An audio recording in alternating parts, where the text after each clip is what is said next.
Capítulo 2. Ana, sentada defronte de Estevão, mantinha a atitude habitual, como se quilômetros de extensão a separassem do marido. Moderado no falar, o ar vago de quem está longe das realidades terrenas, ele trocava frases banais com Dona Eudóxia. Também se mostrava alheio à presença da esposa. Sustentavam ambos, assim, a indiferença de inimigos irreconciliáveis. Estevão, de regular estatura, grisalho, o nariz grosso e proeminente como o de Glória, falava pouco. Quando ouvia alguém, entremeava os próprios silêncios como uma espécie de interjeição. E brandia no ar a piteira de âmbar de ouro. Quando se excedia nas doses de álcool, o que era raro fazer em família, adquiria certo senso crítico de acentuada mordacidade. Por isso era temido e malquisto ao mesmo tempo. Herdara dos pais a grande casa onde residiam, as pesadas mobílias escuras, a prataria e o velho mordomo. Gostava de tudo o que era fino e distinto. Boas roupas, boa mesa e bons vinhos, dos quais se dizia grande conhecedor. E fazia questão de manter o padrão de vida em que se criara.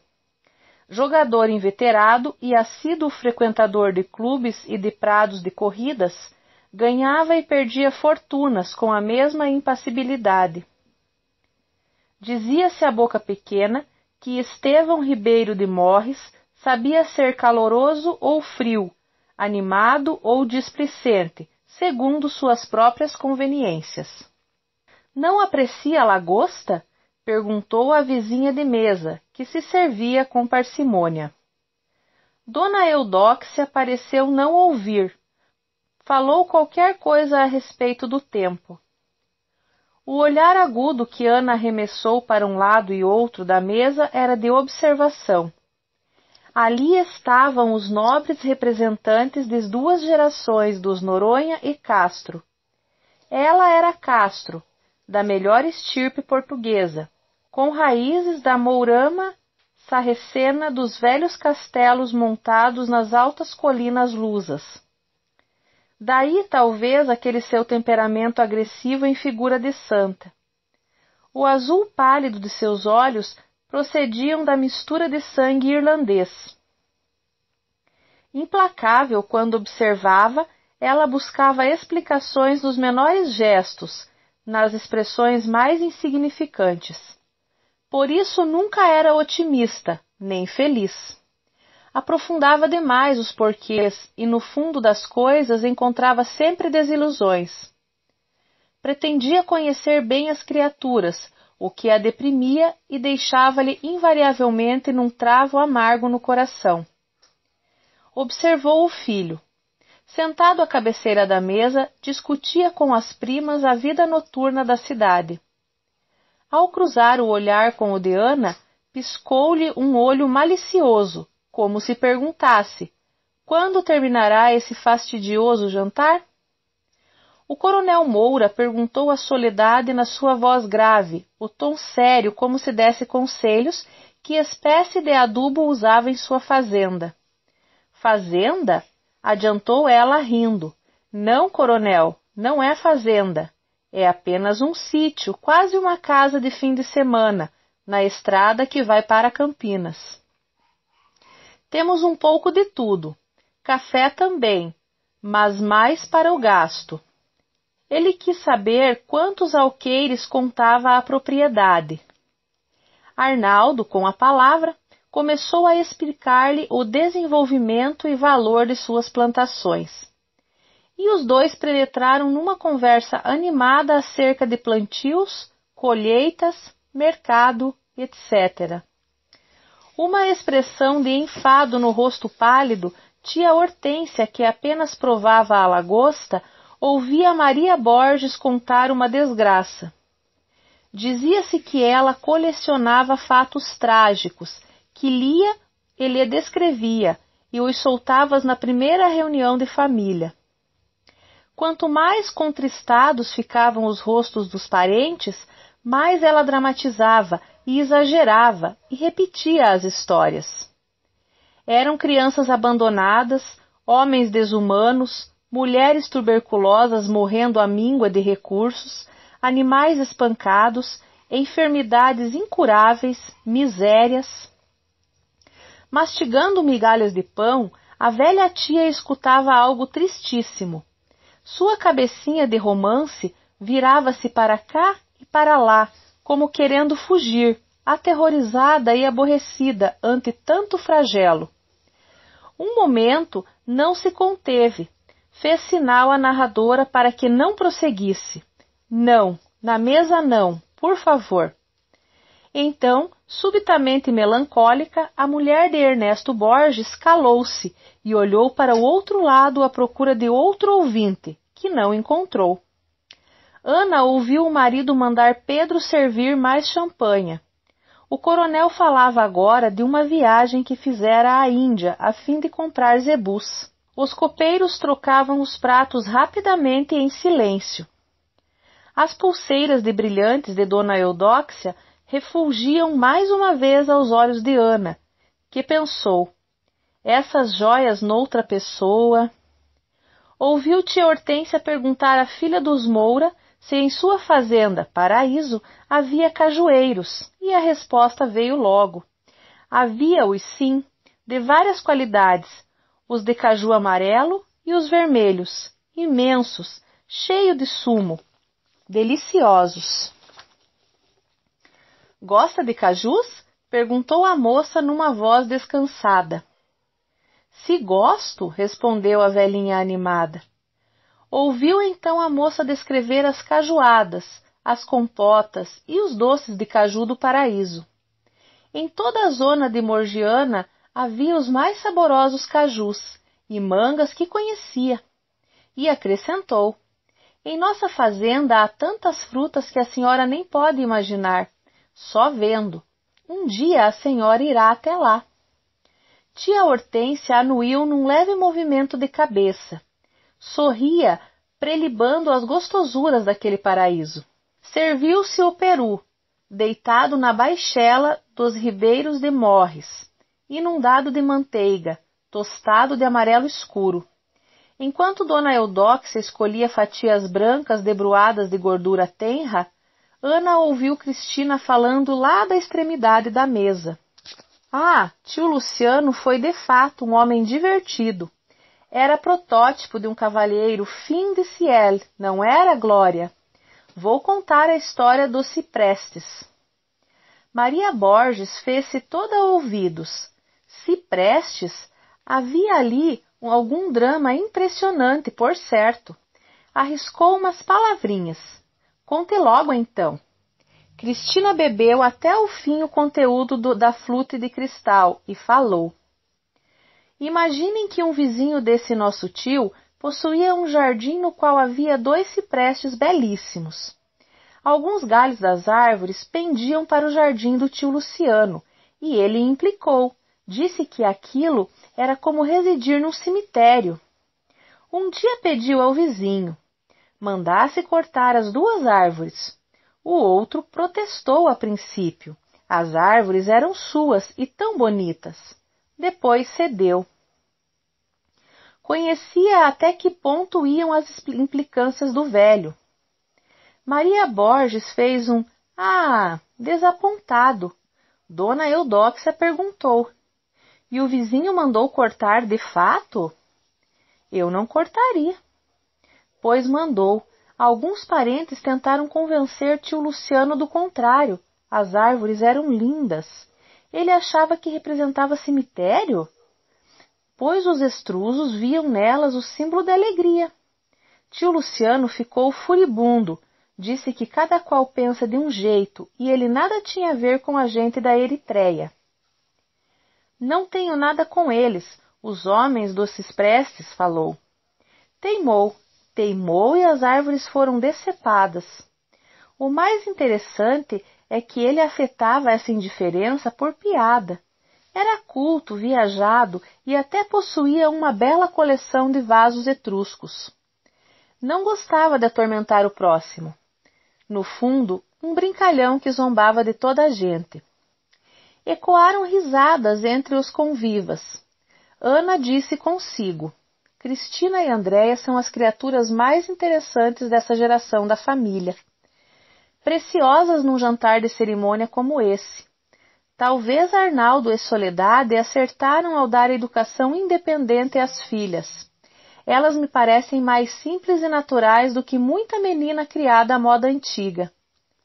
O Bordeaux 1937 coloriu os copos lindamente lapidados e nos quais se viam as iniciais R.M. entrelaçadas, verdadeiras relíquias de família. Ela faz versos, disse Ana ao velho Moura, falando de Andréia. Versos muito bonitos. A outra, Cristina, a que contou a história de tio Luciano, é pintora. Fez um curso de pintura na Europa com Fernand Léger. São muito inteligentes. O interlocutor aqueceu com a cabeça, o olhar distraído. Nunca ouviu falar em Léger, pensou Ana, e com certeza não se interessa por arte ou literatura. À sobremesa, Glória acendeu um cigarro. O velho Moura pensou lá com os seus botões. Tinha-os de pérolas verdadeiras nos punhos e no peito da camisa engomada. Pensou em como os modos eram outros agora. Fumar na mesa? Imaginem! Não era contra o fumo para as mulheres. Sua avó e muitas outras senhoras de antigamente pitavam. Mas fumar antes do café e ali sobre os pratos? Ernesto Borges, com apenas um olhar, avaliou em pensamento o preço da piteira de ouro incrustada de rubis. Em voz alta elogiou o bom gosto de Glória. Displicente, a fumante assoprou a fumaça para cima e perguntou-lhe que tal a temporada no Guarujá, valeria a pena? E o calor? Quem respondeu foi a esposa do banqueiro, naquela sua voz plangente. Você sabe que devemos fazer tudo o que é elegante, ainda que o calor seja de matar, que os fígados sofram e as cabeças estalem de dor. É elegante passar esse tempo na praia. Vamos todos para a praia, com mosquitos e calor a 36 graus à sombra. Não é tanto assim, replicou Arnaldo, procurando neutralizar os efeitos do mau humor da cunhada. Há ar refrigerado nos apartamentos. Ar refrigerado? Onde? Não conheço um só que tenha disso, continuou Maria Borges, contente por achar com quem discutir. Os mais ricos dizem que não põem o aparelho porque não vale a pena. Só o aproveitariam durante a temporada. Sofrem um calor africano, mas como é elegante, vão lá todos os anos. Na praia há sempre uma viração, falou Glória. E com roupas apropriadas, sem preocupações, acho o calor muito agradável. Maria Borges franziu o sobrolho e replicou. Agradável para quem vive quase nu. O ano passado vi moças quase inteiramente despidas. Agradável também para quem gosta de jogo, como você, Glória. Sei de uma senhora que perdeu uma fortuna na última temporada. O marido até pediu desquite por causa disso. Um escândalo. A velhinha de Camafeu interveio. Ninguém precisa ir até o Guarujá para perder fortuna ou pedir divórcio. Aqui também se perde dinheiro no jogo e se desquita todos os dias. Maria Borges protestou com veemência. Eu sei, tia Hortência, mas lá o ambiente favorece o vício. E quem vai para lá parece estar procurando motivos para desavenças domésticas. Procurando? Ninguém procura motivos para desentendimentos, a não ser, naturalmente, quem deseja desquitar-se a qualquer preço. Mas também para isso não vale a pena ir até a praia, rematou a velha senhora irônica. Dona Eudóxia perguntou qual era o jogo preferido no Guarujá. Joga-se de tudo, respondeu Estevão. E ela não gostaria de conhecer alguns jogos de carta? Nem conheço as cartas de baralho. Meu pai sempre dizia que um dos seus orgulhos era morrer sem nunca haver jogado coisa alguma. Fez o dono da casa como quem não compreendeu. Ouviram-se risadas na outra ponta da mesa, entre os mais jovens. Andréia contara algo divertido. Tia Hortência sorriu. Oh, as imposições da idade! Porque ela era uma velha, ali estava sentada entre pessoas aborrecidas, quando preferia ouvir a prosa dos jovens. Suspirou. Apareceram os pratinhos de frutas que despertavam exclamações calorosas na família Moura. O serviço fora encomendado, havia muitos anos, à fábrica de Cervrez, pelo pai de Estevão. Em cada peça via-se uma fruta brasileira pintada a cores e frisos de ouro. Que tesouro! Isso é um tesouro, repetiu o coronel Moura, admirando o abacaxi do seu prato. Com a champanha, agora meio doce, brindaram os noivos. De ponta a ponta da mesa, ergueram-se os copos e trocaram-se sorrisos. Depois, Ana convidou. Vamos tomar café no salão. Ao se levantarem, Maria Borges tomou sorridente o braço de Eudóxia. Começou a contar-lhe baixinho uma história triste. Apertando o braço da outra como se temesse que ela escapasse, narrava-lhe o drama de certo casal cujo filho único, uma criancinha, morrera atropelada por um caminhão. A vítima, os parentes, o local, tudo pormenorizado. Quando chegou ao acidente, arregalou os olhos, fechou-os depois, inclinou-se para a ouvinte, aproximando-se mais e mais, e falou. Dona Eudóxia, os olhos mansos e ar sofredor, escutava em atitude de irremediável desalento. Ana, sentada junto à mesinha em que Pedro colocara a bandeja, servia o café em belas xicarazinhas de um vermelho carregado. A bebida parecia ainda mais escura e saborosa. O mordomo levava um e outro. Café excelente, elogiou o velho Moura. Cristina, aboletada entre a gente moça, num canto, disse qualquer coisa do café na Europa. Horrível, intragável. Não, Cristina, não generalize. Na Itália o café é bom, muito bom até, observou tia Hortência lá de sua poltrona predileta. Ana ouviu na saleta vizinha o toque do telefone. Interurbano. Talvez Albertina quisesse falar, sabendo que estão todos reunidos. Assim ninguém censuraria a sua ausência naquela noite. Interurbano? Não era. Ana cruzou o olhar com o de tia Hortência. Sentia na velhinha uma simpatia velada. Saberia ela do seu sofrimento ao ver-se abandonada pela irmã? Sentiu angústia. Levantou-se, foi à saleta. Pedro disse no fone uma frase banal. Passou a mão pela testa. Recompôs a fisionomia com um sorriso de santa e tornou ao salão. Tia Hortência fitou-a e sorriu-lhe. Com o olhar, Ana procurou o filho. Não estava no salão. Saíra em silêncio. Que eu o chamaria lá fora? Que compromisso seria aquele, assim tão importante? Cherchez la femme, pensou ela, e sorriu também. Estevão mostrava um quadro ao velho Moura, que de óculos, parado diante da obra de arte, apenas balançava a cabeça numa confirmação admirativa. Os outros homens se aproximaram e assim percorreram o salão, admirando pinturas assinadas por nomes famosos. No íntimo, avaliavam o valor de cada quadro. No sofá, as senhoras comentavam joias. Vera falou à mãe. Convide-os para passarem a outra sala. Vamos ver o filme da Fazenda de Cássio. Movimentaram-se todos e entraram numa sala cujas paredes em lambris de jacarandá e estantes da mesma madeira continham livros finamente encadernados, mas nunca folheados. Um enorme tapete persa cobria o chão. As poltronas macias já estavam colocadas em frente a uma tela cinematográfica. Antes de se apagarem as luzes, os criados serviram bebidas e licores.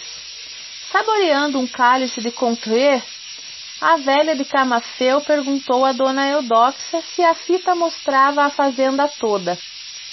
Sim, toda, confirmou a fazendeira exultante. Para nós é sempre motivo de satisfação e até orgulho mostrá-la. Quase tudo foi feito por Moura. A fita foi tirada o ano passado e vence os cafezais, o gado, as casas e benfeitorias, tudo enfim. Tia Hortência acomodou-se durinha no lorgnon acavalado do nariz, os olhos atentos. Ouviu-se o coronel Moura recomendar: quero que prestem atenção aos cavalos, são de raça e realmente ótimos. Fez-se escuro e todos calaram. As imagens começaram a surgir na tela. Só o chiado do projetor quebrava o silêncio. Sentada entre dona Eudóxia e tia Hortência, Ana cerrou os olhos pensando. Passada a meia-noite, quando os convidados deixaram a nobre residência dos Ribeiros de Morres, Ana beijou a filha e chamou Elizabeth. Nunca conseguia dormir antes de 2 ou 3 horas da madrugada, e era então que lia e divagava, sozinha, no imenso leito de Luís XIV. E enquanto se preparava para deitar, gostava de perguntar à governanta suas opiniões acerca de pessoas e assuntos. Passou creme no rosto e no pescoço, sentada junto ao tocador enquanto Elizabeth arrumava as roupas e guardava as joias. O que achou dos Moura, Lisa? A austríaca era sempre sincera, às vezes franca demais, mas Ana admirava-lhe a maneira de se exprimir. Lisa tirou os óculos e seus olhos piscaram entre as pálpebras avermelhadas. Pigarreou e respondeu: Dona Eudóxia é muito simpática, mas não sabe vestir-se. A senhora reparou? Para um jantar como o de hoje, o vestido não estava bom. Deve ser dessas pessoas que não se incomodam com roupas. Ana bocejou de leve. Com as pontas dos dedos fazia massagem, ora no pescoço, ora no rosto, devagarinho, com gestos macios. Ela não passa de uma fazendeira, falou. Fazendeira rica. Confessou-me que nunca viajou e nem teve vontade de ver outros países. É irritante ouvir uma pessoa dizer isso. Acho que é prova da burrice e de ignorância. A governanta acudiu, entre irônica e respeitosa. Ó, dona Ana, há tanta gente que viaja e não aproveita, gente que só conhece boates e casas de moda. Ana sorriu. No íntimo imaginava se aquela mulher tão sagaz não a incluía entre tanta gente que viaja e não aproveita. Até isso devia em parte à indiferença do marido, o quase abandono dos livros e da arte. Ainda bem que lhe restava o piano. Não o deixara nunca. E quando voltasse à Europa e aos Estados Unidos, não perderia um concerto. Por falar em viagem, Lisa, talvez façamos uma logo. A governanta pareceu não ouvir. Perguntou solícita: quer que passe a escova? Elizabeth começou a escovar os cabelos de Ana. No espelho grande do toucador, Ana viu seu rosto bonito, um tanto cansado. Notou os brilhantes de Dona Eudóxia, Lisa? São lindíssimos. Mas não tão bonitos como o do seu colar de esmeralda, Dona Ana. Fez uma pausa. Depois, o coronel Moura é um velho bem simpático. Sabe que ele foi lá dentro e perguntou onde era o toalete e distribuiu o dinheiro para todos na Copa? Deve ser muito generoso. O importante é que Vera seja feliz nessa família. Vera será feliz. O senhor Cássio é bom e os dois se amam muito. E quando há amor, há tudo. Ana ergueu-se e tirou o roupão. Trouxe bastante gelo, Lisa? Sim. Ana apanhou o copo de uísque, levantou-o aos lábios. Nunca dormira sem beber uma dose. Dizia que era seu calmante. Não sei se dormirei logo. Fumei muito esta noite. Você reparou na irmã de Cássio, Lisa? É bonitinha. Não achei bonita. Muito elegante e o vestido de renda escura muito bem feito, mas bonita não. Ana acomodou-se na cama, mas Elizabeth não se retirava. Parecia agitada, as mãos trêmulas, o olhar inquieto. 2 vezes deixou cair a escova de cabelos. De repente não se conteve e perguntou com cautela: Dona Ana, por que Dona Albertina não pôde vir? Ana voltou a cabeça rápida e encarou a governanta. Você não ouviu Vera falar com ela? E dizer que Albertina não está passando bem? Pressão muito alta, tonturas, coitada. Fiquei tão triste. Mas nem os filhos dela, nem o marido. Então ela deve estar de fato muito doente. A senhora é a sua única irmã. Sempre foram amigas. Num jantar como o de hoje, judiação. Elizabeth não estava convencida. Desejava perguntar mais, porém Ana mudou de assunto. Cristina e Andréia estavam impagáveis. Contaram tantos casos divertidos. Andréia recitou uns versos meio livres. Percebi que Dona Eudóxia ficou escandalizada, mas é muito delicada, não fez observações. Não está habituada a ver moças assim, tão modernas, e com certeza não entende patavinas de poesia. Elas são realmente muito inteligentes, mas tia Hortência ainda é a flor da família, Lisa. A governanta sorriu aquele sorriso aberto, única janela devassável no seu semblante severo, e que raramente se abria. Oh, tia Hortência é uma maravilha. Lisa carrega nos R's ainda. Boa criatura. Boníssima, pensou Ana. Sem ela, esta casa não andaria nos eixos. Olhou a governanta com ternura e despediu-a. Obrigada, Lisa, pode ir. O arranjo da mesa foi muito elogiado, o jantar também. Tudo correu bem. Boa noite. À luz fraca da mesinha de cabeceira, Ana permaneceu uns minutos pensando no casamento da filha e nos Moura. O aposento amplo, na penumbra. A casa toda silenciosa. Somente ela sem poder dormir. As cortinas pesadas, os móveis antigos, o penteador com os frascos enfileirados, refletindo no espelho os nomes dos perfumes. Ouviu um estalo no corredor que dava para o quarto de banho dos fundos. Pensou nos móveis antigos que gemem à noite como pessoas velhas e cansadas. Bebeu mais da metade do copo de uísque. No silêncio do quarto, o entrechocar das pedras de gelo soavam ruidosamente. Tomou um livro, Pensamentos, de Pascal. Leu 2, 3 frases sem atenção. Voltou a ler desde o princípio da página. Não compreendeu. Era odioso ter que mentir. Mentir sempre por causa da irmã. Por que não viera? Ter-lhe-ia poupado a humilhação da mentira. Nunca imaginara que Albertina a abandonasse daquele modo. Ao menos fingissem que ainda eram amigas. Era tão mais fácil fingir. Pois ela, Ana Ribeiro de Morres, não fingira sempre a vida inteira? Não fingira uma felicidade que nunca existira? Ouviu as badaladas musicais do carrilhão de Luís XV, no hall. O relógio antigo com flores embutidas na madeira, marchetadas de madrepérolas, os pêndulos longos de bronze dourado, dava pancadas suaves como notas de órgãos, sonoras e aveludadas. Era como se o próprio espírito da casa contasse aos seus habitantes a corrida inexorável do tempo. Tanto o relógio como a família, velhos ambos, vindos do império, eram ilustres e acumulados de tradições. Ana contou 2 batidas sonoras e lentas. Sorriu, seu sorriso de santa. Era feliz agora? Fechou o livro, apagou a lâmpada da cabeceira e durante mais 1 hora ficou pensando na nova felicidade tão frágil como as folhas de outono, ou como as rosas que desfolham ao sopro do vento mais leve.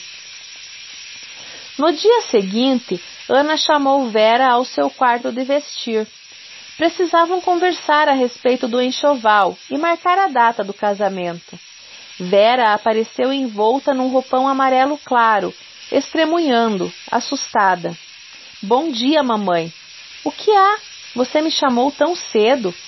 Vamos tratar de vários assuntos. Enxoval, casamento e outras coisas. Só tenho meia hora livre, mamãe. Combinei com o Cássio para sairmos juntos e ele vai passar aqui às 11 horas. A conversa será longa? Sentada numa poltrona junto à mesinha em que se viam os jornais do dia, Ana levantou a cabeça e olhou a filha. Vera viu-lhe o olhar e disse: — Vê como estou emagrecendo, mamãe? Nessas últimas semanas perdi 1 quilo. Será o amor? De pé, a moça apertava o cinto do roupão, mostrando a fina cintura e rindo. Ana falou em tom de censura. — Não estou notando sua magreza, mas sim sua pele amarelada. Você tinha pele tão bonita, Vera. Por que bebe tanto e fuma? — Que horror, mamãe. Quem a ouvir há de pensar que sou uma viciada. Todas as moças que conheço fumam e bebem como eu. O que tem isso? É crime? Ana insistiu. Na sua idade, acho que é quase um crime. Não há cosméticos nem ginásticas, nem pinturas que possam ocultar o tom feio da pele. Examine seu rosto de perto. Parece anêmica, subalimentada. E põe umas roupas nesse tom amarelo que não lhe fica nada bem. Vera chegou-se ao espelho, olhou-se, depois tornou a falar. Não me acho diferente. Sempre tive a pele de cor assim. Está assim, está feia. Vera interrompeu-a. Somos diferentes, mamãe. Você não compreende? Já reparei que tudo o que faço ou uso não lhe agrada. Tudo censura. Por quê? No seu tempo de mocinha usavam-se e faziam-se outras coisas. Cada época tem seu estilo, seu gosto. A mim não importa que minha pele esteja amarelada, que a cor do vestido não me assente, que faça ou deixe de fazer isso e aquilo. Estou vivendo a minha época. O resto não tem importância. As mulheres de antigamente eram horrivelmente vaidosas, como você e todas as suas amigas. Hoje somos mais esportivas que vaidosas. Somos mais fortes também. Não creio, disse Ana subitamente entristecida. Mais forte que as mulheres da geração anterior? Ou da minha geração?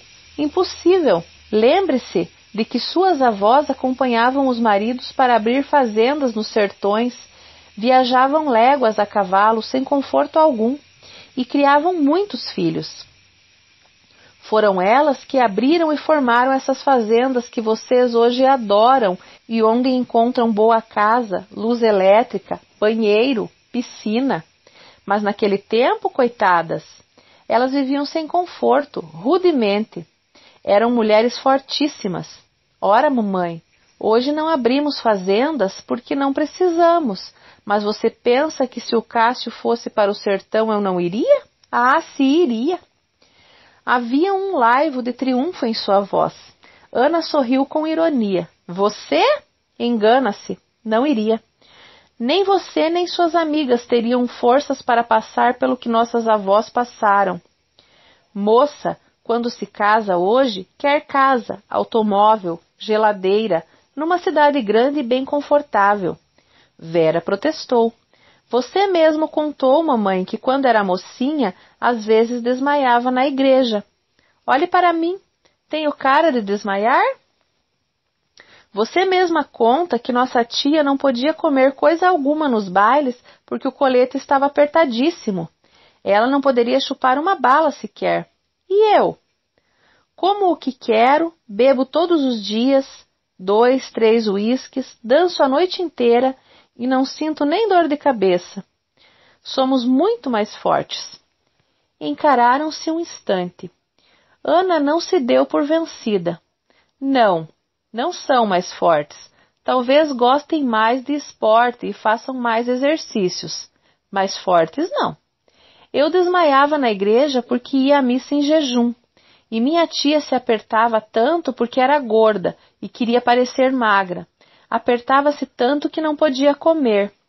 O que insisto em dizer é o seguinte: o que nós começamos a fazer depois dos 30 ou dos 40, vocês fazem antes dos 20, como beber e fumar. Quando tiverem 40, estarão velhas e gastas. Tolices tudo isso, mamãe. Vovó contava que você foi franzina e fracota e tão pequena. No entanto, sempre viveu muito bem e está moça e linda. O elogio pôs fim à discussão. Vera chegou-se à mesa, acariciou 2 rosas vermelhas que brilhavam num vaso. Ana perguntou a voz mais suave: quer marcar a data do casamento? Já falou com o seu pai? Cássio e eu combinamos de casar no fim do ano.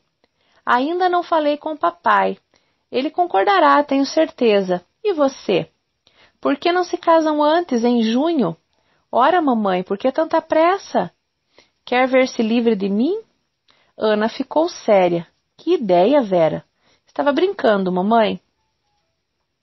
Foram interrompidas por um toque de telefone. Ana atendeu.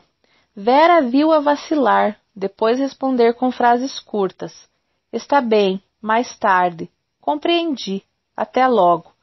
Voltou-se para a moça e explicou. Era o alfaiate. Disse que não pôde marcar a prova do costume cinza ontem e que poderei experimentá-lo hoje à tarde. Não sei se irei. Vamos deixar nossa conversa para depois. São quase 11 horas, não tenho muito tempo, e Cássio não gosta de mulher que perde muito tempo se vestindo. Escapuliu do quarto antes que a mãe fizesse mais alguma observação. Ana ficou só. Tomou um jornal entre as mãos, começou a ler os títulos das notícias sem saber o que lia. De tudo quanto a filha lhe dissera, voltavam-lhe as palavras: outra geração, quando você era mocinha, mulheres de antigamente. Suspirou. Estaria velha assim? Nem o elogio final a consolava. Afinal, que valia saber que estava moça e linda se lhe negavam, como Albertina acabara de fazer, o direito a um pouco de felicidade? Ficou imóvel, ouvindo os rumores de que a filha fazia batendo à porta do quarto, saindo, passando do vestíbulo e gritando: até já! Sem esperar resposta, desceu correndo a escada. Ouviu-a abrir a porta, saltar para o automóvel do noivo. Ana esperou ainda alguns segundos. O jornal nas mãos, quando teve certeza de que estava só, puxou o aparelho telefônico para bem perto, discou um número e esperou, o coração em batidas fortes. Falou baixo, quase num murmúrio. Você? Não telefone mais a essa hora. Já expliquei por quê. Do outro lado do fio veio-lhe uma voz. Quis avisar que vou viajar. Não pude dizer-lhe antes, não tive tempo. Vou ao Rio a negócios. O rosto de Ana entristeceu. Uma ruga surgiu entre as sobrancelhas. Sempre me assusto quando você telefona e há alguém aqui. Fiquei perturbada. Quem estava aí? O filho? Não, a filha. A voz tornou a replicar. Está bem, não telefonarei nunca mais a esta hora. Ana perguntou trêmula. Quando voltará? Quinta-feira. Você me telefonaria na sexta de manhã? Sim, estou com tantas saudades. E eu, então? Um abraço. Até sexta-feira, meu amor. Ana depôs o fone no gancho, bem devagarinho, depois inclinou a cabeça e sorriu de leve, um sorriso triste e doce. Fechou os olhos, pôs-se a sonhar.